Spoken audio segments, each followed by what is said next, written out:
السلام علیکم، میں ہوں رانا محمد ابو بکر اور میں اپنے یوٹیوب چینل سے آپ سے بات کر رہا ہوں۔ آج کی میری گفتگو کا محور ارشد ندیم ہے، جو آج کل پاکستان کی عوام کی ہر زبان پر موجود ہے، جس کو ہر کوئی سوشل میڈیا کے ذریعے دیکھ رہا ہے، کوئی ٹی وی پر دیکھ رہا ہے، کوئی جناب فون کے ذریعے دیکھ رہا ہے۔ ہر بندے کی صرف زبان اور گفتگو کا محور کون بنا ہوا؟ ارشد ندیم۔ کہ ارشد ندیم نے کتنا بڑا ایک کارنامہ سر انجام دیا اور کتنے عرصے بعد پاکستان کو خوشی دی، جو کئی عرصے سے کئی سالوں سے پاکستان اس خوشی کی کوشش کر رہا تھا، طلبگار تھا، لیکن کہیں سے خوشی نہیں مل رہی تھی۔ تو ارشد ندیم نے آج وہ خوشی پاکستانیوں کو دے دی ہے۔ تو آج ہم بات کریں گے ارشد ندیم پہ کہ اس نے کون سا اتنا بڑا کارنامہ کیا ہے جو پاکستان کا ہر بندہ خوشی میں نہال ہے اور ہر ماں اس کو دعا دے رہی ہے کہ اس نے پاکستان کے لیے بہت کچھ کیا۔ ہاں جی، تو ارشد ندیم صاحب جو ہے یہ ایک گیم کھیلتے ہیں جس کا نام ہے جویلین تھرو، جس کو انگلش میں کیا کہتے ہیں؟ جویلین اور تھرو، اور اردو میں یا عام طور پر ہم کہتے ہیں نیزہ بازی، جو پہلے گھوڑ سوار بھی کرتے تھے۔ اس میں ایک نیزہ ہوتا ہے جس کو پھینکا جاتا ہے، اس کی تھرو جتنی دور جاتی ہے اتنے پوائنٹس کاؤنٹ کیے جاتے ہیں۔ تو ارشد ندیم صاحب نے یہ نیزہ جو ہے یہ پھینکا ہے اور ایک ورلڈ ریکارڈ بنا دیا ہے، ایسا ریکارڈ جو پچھلے 100 سال سے نہیں بنا اور اب مزید 100 سال تک بنتا دکھائی نہیں دے رہا، ایسا ریکارڈ ارشد ندیم نے لگا دیا ہے۔ جب سے آج سے تقریباً 118 سال پہلے سے اولمپکس سٹارٹ ہوئے، اولمپکس گیم، اس میں بہت ساری گیمز ہوتی ہیں اور اس میں ایک گیم یہ نیزہ بازی جویلین تھرو بھی ہے۔ جب سے اولمپکس میں یہ نیزہ بازی شروع ہوئی ہے، سب سے بڑا جو اس میں ریکارڈ تھا وہ 90 میٹر ہے، یعنی 90 میٹر تک اسے پھینکا گیا ہے۔ لیکن جو ارشد ندیم صاحب ہیں، انہوں نے ایک ہی دن میں یہ ریکارڈ 2 دفعہ توڑ دیا۔ ایک دفعہ انہوں نے 92 پوائنٹ کچھ کا پھینکا اور ایک دفعہ 90 پلس انہوں نے اپنا نیزہ جو ہے پھینکا ہے۔ آج کچھ نیزے کے بارے میں آپ کو بتا دوں۔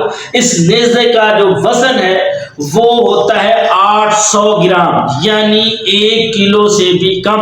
1 کلو میں 1000 گرام ہوتے ہیں اور اس نیزے کا وزن کتنا ہوتا ہے؟ 800 گرام۔ اور آپ کو یہ بھی اندازہ ہونا چاہیے کہ جتنی چیز وزنی ہو اس کو اتنا دور پھینکنا آسان ہوتا ہے اور جتنی ہلکی چیز ہو اس کو دور پھینکنا بڑا مشکل ہوتا ہے، اور یہ میٹل کے خاص قسم کی میٹل کا بنا ہوتا ہے۔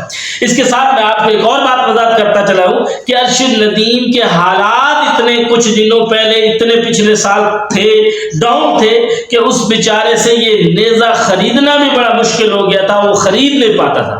لیکن اللہ کی کرنی یہ تھی کہ اس نے پاکستان کا جو نام ہے، پاکستان کا جھنڈا جو ہے وہ پوری دنیا میں لہرانا تھا۔ آخرکار اس نے اپنی محنت، ہمت، جذبے کے ساتھ پاکستان کا جھنڈا دنیا میں لہرا کے دکھایا۔ ارشد ندیم نے یہ بازی جیتی، گولڈ میڈل جیتا، اور اس گولڈ میڈل کو جیت کے اس نے دکھایا کہ جب کوئی انسان اپنے دل سے، ایمانداری سے، جذبے کے ساتھ کسی چیز کی محنت کرتا ہے تو وہ ایک دن کامیاب ضرور ہو جاتا ہے۔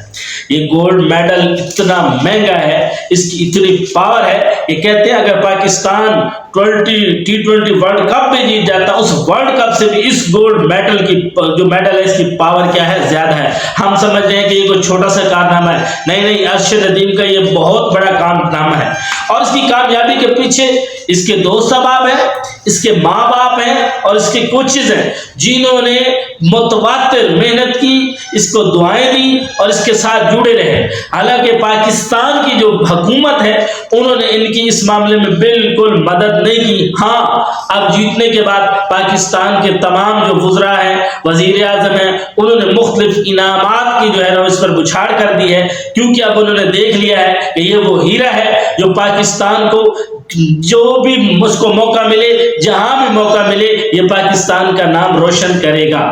تو اب آپ کو امید ہے ارشد ندیم کے بارے میں تمام معلومات جو ہے وہ مل چکی ہوگی۔ یہ ایک میڈیاکر فیملی سے تعلق رکھنے والا تھا، بڑی محنت اور جذبے کے ساتھ اس نے آخری جو فائنل ہے وہ انڈیا سے جیتا۔ یہ بھی ایک بہت بڑی بات ہے کہ انڈینز کے خلاف اس نے جو ہے اس کو ون کیا۔ انشاءاللہ اسی طرح وہ محنت کے ساتھ دوبارہ محنت اور جذبے کے ساتھ یہ گولڈ میڈل جیتتے رہیں گے۔ آج یعنی کہ پیر والے دن وہ واپس آ رہے ہیں پاکستان اور بڑے جوش و جذبے کے ساتھ ان کا استقبال کیا جائے گا، بلکہ صدر پاکستان ان کے لیے جذبہ ہلال اور اس طرح کچھ امتیاز کے وہ میڈل بھی دینے کا جو ہے وعدہ کیا ہے، تو امید ہے ان کو بڑی تقریب کی جائے گی۔ آپ سب انہیں اور ہمیں دعاؤں میں یاد رکھیے گا۔ انشاءاللہ ملتے ہیں اگلی ویڈیو کے ساتھ۔ آپ نے اگر میرے چینل پر نئے ہیں تو چینل کو سبسکرائب کریں، لائک کریں، ویڈیو کو شیئر کریں تاکہ اس طرح کی انفارمیٹو ویڈیو آپ کو مزید ملتی رہے۔ ملتے ہیں اگلی ویڈیو کے ساتھ۔ اللہ حافظ۔